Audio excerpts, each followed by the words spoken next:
Halo semuanya, balik lagi dengan Gadget Max di sini. Nah, kali ini Gadget Max mau bahas HP yang baru aja launching lagi dan harganya terjangkau. Nah, smartphone ini bisa ngasih storage di 256 GB di harga yang sangat terjangkau, yaitu di 1.150.000 aja.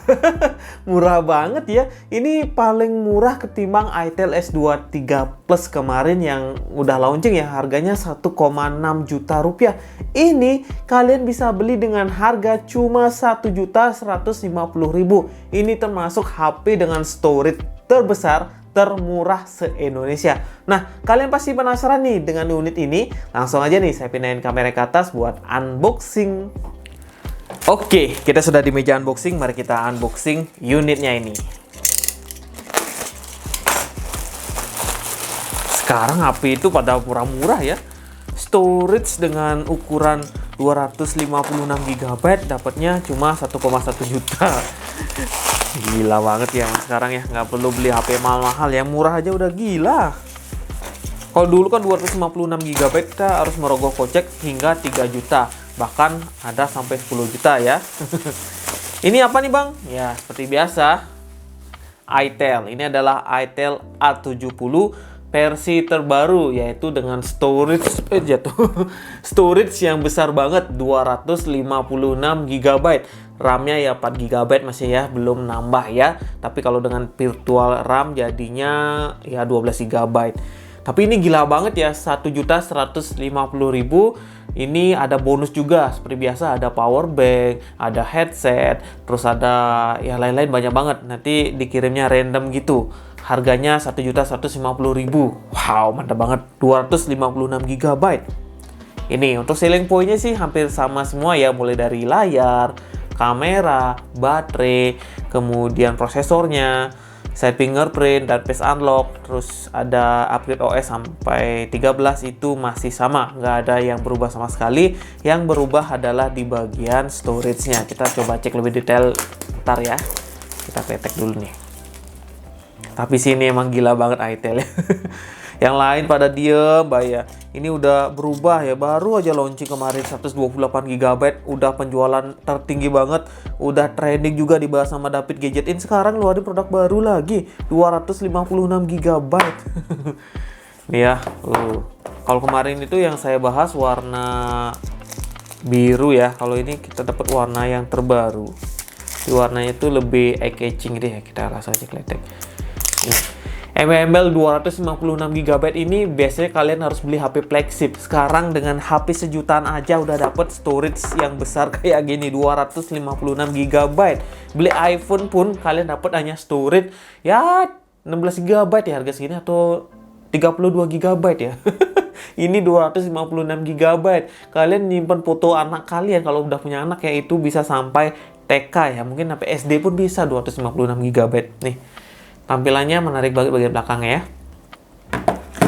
Terus untuk paket penjualannya sih hampir sama ya. Dari user manual, soft case yang masih warna hitam kayak gini yang mencerminkan iPhone versi kere-hore. Kemudian ya kartu garansi, adapter charger, sama kabel data USB Type-C. Jadi kalau kalian beli handphone yang masih mahal-mahal, masih micro USB, ya mending beli ini kan. Ini kita kletek dulu lah ya. Untuk bagian desain hampir sama semua, bentuknya sama semua, cuma ini varian terbaru ya, warnanya lebih menarik banget tuh. Ada gradasi-gradasi seperti itu, dan kameranya tampilannya seperti ini. Dan sebelah kanan tampilan seperti ini, udah side fingerprint juga. Dan di sini kosong ya. Dan di sini untuk SIM tray. Di sini tuh buat nyolokin jack audio, ada lubang mikrofon, ada lubang USB Type-C, dan ada lubang speaker. Kita coba hidupkan unitnya ini. Oke, nyala ya. Ntar saya balik lagi nih buat bahas lebih detail di bagian storage dan lain-lainnya. Ini dia smartphone yang harganya terjangkau banget. Gimana nggak terjangkau ya? Dengan memori 256 GB kalian bisa beli dengan harga cuma 1.150.000 rupiah. Ini udah saya nggak bisa ngomong apa-apa lagi ya.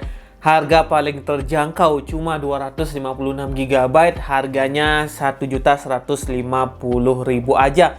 Nah, untuk adik-adiknya sebelumnya tuh yang varian 128 GB untuk RAM 4 GB itu dijual Rp989.000.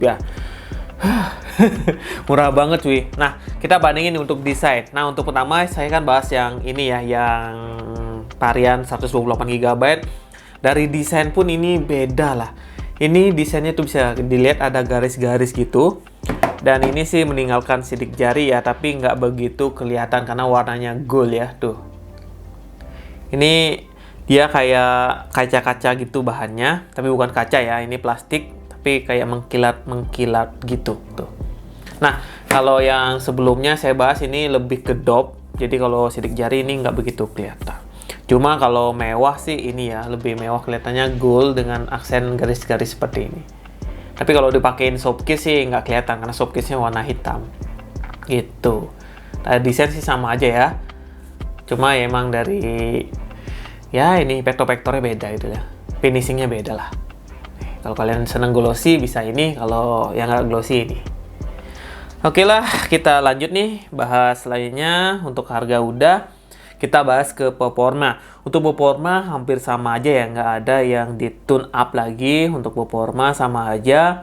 Dia menggunakan Unisoc T603 dan ini menurut saya sih prosesor yang ya cukup lah ya dipakai buat harian, dipakai buat kerja, ini udah cukup. Dan banyak juga yang bahas seperti testing gaming dan testing lain-lain itu saya rasa sih reviewer merasa cukup lah ya, untuk gaming masih bisa, buat kerja masih bisa. Dan untuk GPU-nya masih sama, dia menggunakan GPU PowerPI Roju GE8322, jadi hampir sama kayak sebelumnya. Kemudian yang paling beda adalah storage. Kita coba menggunakan aplikasi Device Info Hardware ini. Untuk tipenya masih sama ya, yaitu adalah eMMC, belum UFS, tapi memori ini udah besar, yaitu dikasih 256 GB. Siapa tahu nih teman-teman pengen cari storage yang besar, ketimbang kalian beli micro SD, mendingan udah beli yang udah ada aja. Karena kalau beli micro SD itu biasanya kurang, ya kadang-kadang datanya tuh nggak stabil deh. Kalau kita copy data atau copy paste data itu nggak enak atau lama rasanya. Tapi kalau kalian udah beli yang udah ini, ya ini 256 GB, ya udahlah, tinggal pakai aja, copy paste cepet dan pastinya nggak bakalan rusak karena ya ini udah dari HP-nya langsung, nggak dicabut pasang gitu ya. Jadi kalau kita lihat pun harga memori di pasaran untuk 128 GB aja harganya sudah 150.000 up ya. Ini udah build up, udah langsung ada. Jadi dengan harga segini yang nambah lagi 150.000, ini udah worth it banget. 256 GB dipakai 1 tahun atau 2 tahun ini nggak bakalan penuh. Pengalaman saya pakai HP yang storage-nya besar ini ya, Oppo Find X5 Pro yang storage-nya 256 GB. Saya pakai sekarang pun nggak penuh-penuh. Apalagi kalian pakai ini, nggak bakalan penuh 256 GB ini. Untuk baterai hampir sama, baterainya 5000 mAh dengan chargernya itu masih 10 watt ya, belum fast charging banget. Terus untuk Android-nya ini kita coba lihat. Untuk Android sih masih yang sama kayaknya, 12 atau 13 ya, saya lupa nih. My phone ini Android sudah 13 ya, jadi udah Android terbaru. Jadi untuk sistem jangan khawatir, ini udah dikasih yang udah powerful banget. Jadi untuk security udah aman banget, apalagi ini part security-nya di 5 Oktober 2023. Nah, untuk layar gimana Bang? Untuk layar hampir sama ya. Untuk layar ini 6,6 inch SD+, ya refresh rate masih di 60 Hz, belum di 90 Hz. Tapi wajar banget di harga 1,1 juta baru dia, ya menurut saya sih udah cukup banget ya.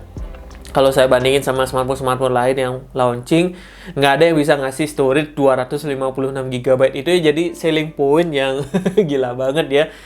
Ini bisa ngasih dengan harga 1,1 juta.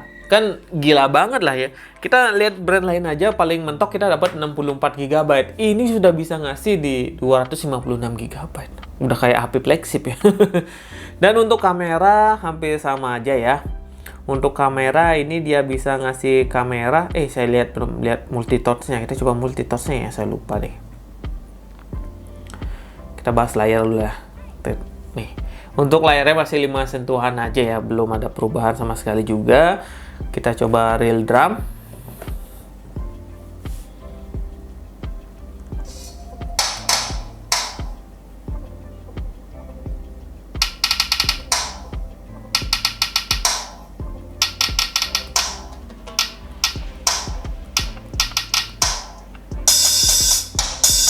Terus itu sampai sini pun masih bisa ya, masih cukup lah ya. Oke, untuk layar udah oke lah menurut saya ya. Untuk pakai nonton YouTube pun ini masih cukup banget, dan pas nontonnya juga ya nyaman menurut saya, nggak terlalu burik-burik banget. Tapi kalau bandingin sama smartphone lain kan beda, karena ini harganya paling murah, sekedar buat nonton ya video YouTube aja atau Netflix masih bisa lah. Cuma kadang-kadang kalau pakainya yang rata paling atas ya atau paling tinggi, misalnya nih saya pilih yang 220p 60 fps, terasa ngeleng-ngeleng gitu loh. Tuh. Jadi kalau kita pakai nonton YouTube, pakai settingan yang standar aja, jangan yang 60 fps. Tuh. Suaranya udah putus tuk tuk tuk tuh.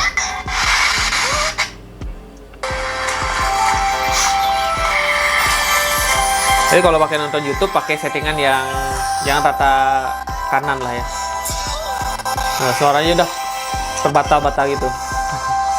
Jadi harus diturunin lagi, jadi yang 360p aja lah ya. Nah, itu kelemahannya. Tapi kelebihannya yaitu storage-nya yang besar, 256 GB. Kita lanjut ke bagian kamera. Untuk kamera belakang ini dibekali kamera 13 megapiksel dan kamera depan adalah 8 megapiksel. Untuk hasil kameranya hampir sama aja ya sama seri sebelumnya, nggak ada perubahan, tapi ini udah cukup banget kalau sekedar buat foto-foto atau buat upload ke sosial media, masih bisa diterima lah untuk di masyarakat ya. Karena hasilnya nggak terlalu burik-burik banget, jadi masih kelihatan kalau kita pakai foto-foto. Nah, untuk hasil fotonya saya coba di indoor, hasil foto itu seperti ini. Oke, ini adalah rekaman dari itel A70 dan ini rekamannya di 1080p di 30 fps. Kita coba fokusnya. Ya cukup sih ya. Karena menurut kalian untuk hasil kameranya, ya ini Unisoc T603. Hasilnya seperti ini. Nih ya. Ya menurut saya sih sudah cukup aja sih ya. Karena harganya murah nih, 1.150.000, dapat storage yang besar. Kalau pakai jalan tentunya bakalan bergoncang, jadi saya nggak testing jalan ya, testing gini-gini aja lah ya. Fokusnya lumayan oke. Nah, seperti itu. Lagi sini, bersih ya. Ya gitu dong hasil kamera belakangnya. Kita coba kamera depannya. Dan ini adalah hasil kamera depan dari itel A70 yang menurut saya sih hasil kameranya cukup aja sih ya, nggak terlalu bagus, nggak terlalu jelek juga, warnanya juga masih bisa diterima. Menurut kalian untuk hasil kameranya silahkan komen bawah. Untuk suara mic-nya gimana? Kedengeran nggak? Mesti kedengeran sih ya. Oke, itu aja untuk hasil kamera belakang dan depannya. Kalau pakai jalan sih tentunya bakalan bergoncang juga sih ya, nggak oke aja sih. Oke, itu aja hasil kamera belakang dan depannya. Kita testing fotonya sih, foto seperti ini.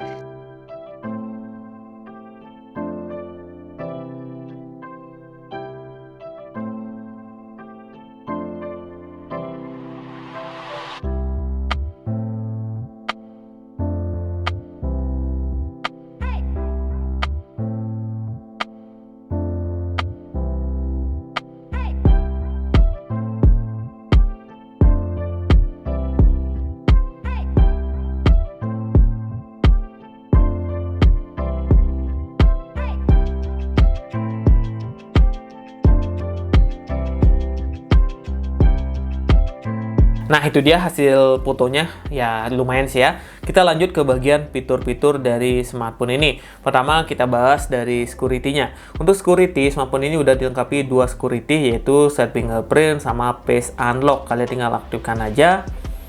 Kita aktifkan ya untuk Face Unlock-nya. Ini harus pakai password dulu nih, baru bisa kepake. Ini ada suara apa sih? Maaf ya, ada suara-suara yang aneh-aneh karena emang ada perbaikan rumah tetangga, jadi agak ribut dikit. Ini kita aktifkan Face Unlock-nya. Udah kayak iPhone gitu ya, bisa pakai Face ID gitu. Ini gua ngedetek. Nah, baru kedetek. Dan di sini juga ada Side Fingerprint kalau kita mau aktifkan. Jadi ini harga termurah yang ada Side Fingerprint-nya. Kita tinggal aktifkan aja di sini. Ya, tinggal di enroll aja, pasti aktif.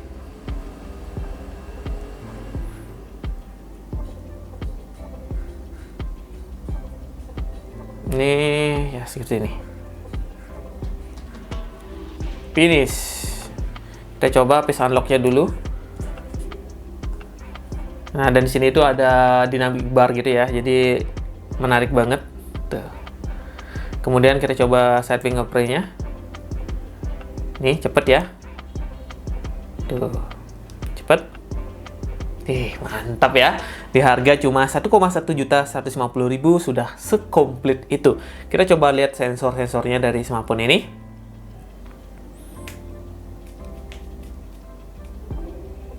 Ini sensornya yang like sensor nggak ada ya, tapi orientasi sensor ada. Terus gyroscope software juga ada. Ada ya apa nih? Oh, aktif ya. Tapi ini orientasi sensor ada ya. Jadi buat ngojek ini udah cukup banget. Jadi teman-teman yang pengen HP murah buat ngojek, ini bisa jadi pilihan karena harganya paling terjangkau di kelasnya. Ini gyroscope-nya nggak berfungsi ya karena ini software. Belum hardware gyroscope-nya. Oke, kita lanjut ke bagian performa dulu dari smartphone ini. Kita coba cek AnTuTu Benchmark.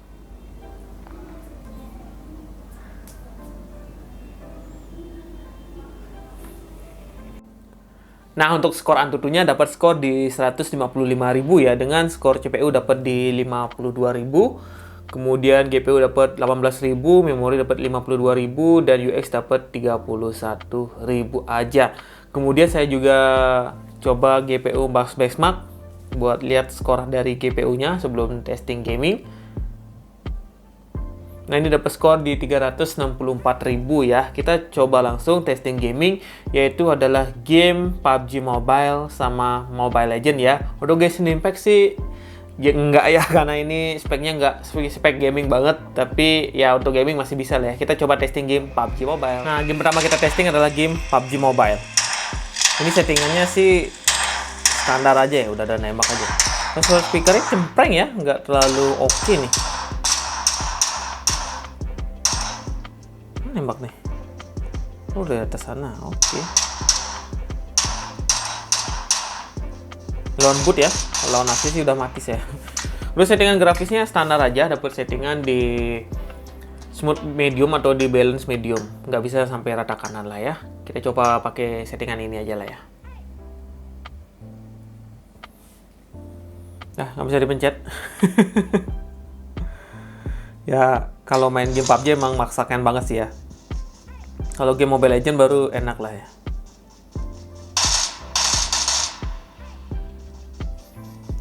Ngelag sih, nggak begitu smooth rasanya.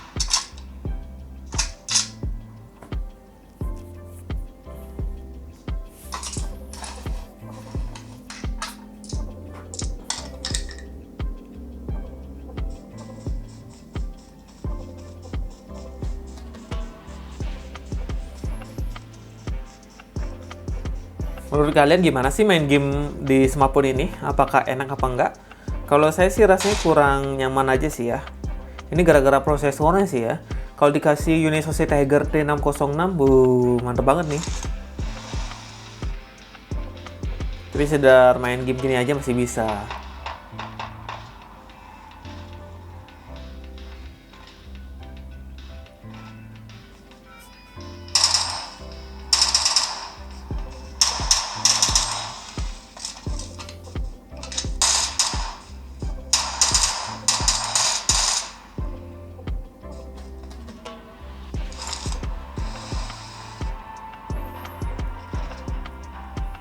Oke, sekian itu untuk main game PUBG Mobile-nya ya. Yang saya rasakan sih lumayan lancar aja main gamenya. Cuma ya kadang-kadang ada nge-lag juga, nggak lancar-lancar banget gitu ya. Kita coba testing game kedua, yaitu adalah game Mobile Legends. Game kedua adalah game Mobile Legends. Nah, untuk game Mobile Legends, nggak tahu juga nih, kok bisa dapet settingan di Ultra ya, padahal chipsetnya nggak gaming-gaming banget. Kita coba testing.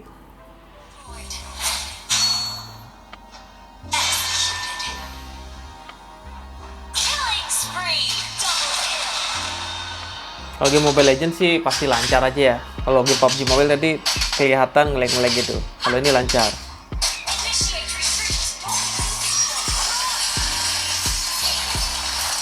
Waduh.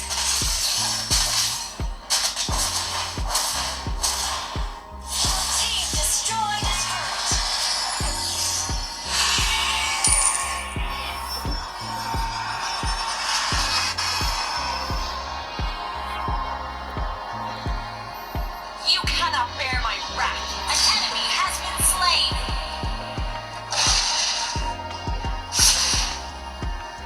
Unstoppable.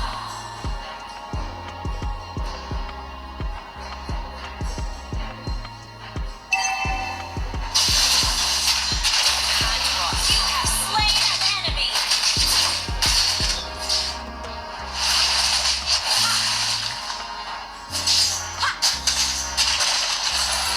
My tiger enemy has been slain.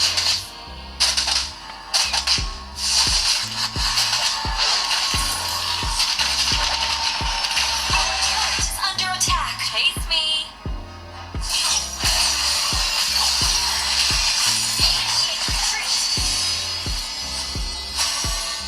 Oke, gitu aja untuk main gamenya ya. Game Mobile Legends yang saya rasakan sih lancar-lancar aja. Nggak ada delay-nya, dan tampilan grafisnya juga lumayan oke lah ya. Cuma nggak terlalu oke-oke banget sih. Tapi cukup lah dengan harga segini. Jadi ya lumayan lah ya bisa main game seperti ini. Game PUBG Mobile aja lumayan oke kok. Cuma kadang-kadang ada ngelag-ngelag dikit-dikit aja sih. Oke, segitu aja untuk testing game Mobile Legends-nya. Kita langsung aja kesimpulan. Nah, itu dia pembahasan Gadget Max tentang itel A70 yang harganya affordable banget. Desainnya minimalis banget ya, dengan kesan glossy-nya. Kalau sebelumnya itu lebih ke dock gitu ya. Dan ini spesialnya bisa ngasih storage yang besar banget, 256 GB, terbesar di kelasnya dengan harga 1.150.000, termurah juga di kelasnya. Ya kalau kita bandingin sama smartphone lain, nggak ada yang bisa ngasih storage sebesar ini. Redmi pun kayaknya sekarang udah nggak bisa nih melawan itel. Oke, segitu dulu video Gadget Max kali ini. Sampai jumpa nih di video yang lainnya lagi.